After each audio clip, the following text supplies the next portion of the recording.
এটা নাজিরগঞ্জ লঞ্চঘাট। এখন এখান থেকে আমি যাব মেটিয়াবুরুজ। দেখতে পাচ্ছেন লঞ্চটা ছেড়ে গিয়েছে, তাই অতটা রিস্ক নেয়নি।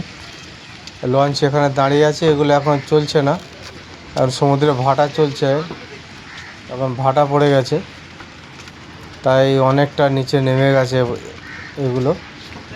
এবারে পরের লঞ্চ সেই আসছে। ও লঞ্চটা অনেক দূরে চলে গেছে, লঞ্চটা ভাটার উল্টো দিকে আসছে, তো তাই অনেক স্পিডে আসছে।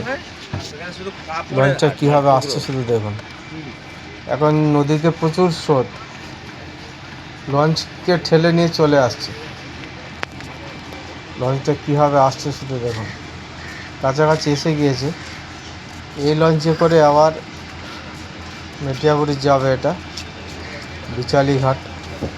এটা খুব কাছাকাছি এসে গেছে অলরেডি।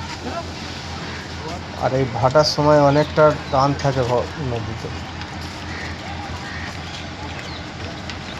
এখন লঞ্চটা বেশ খালি আছে।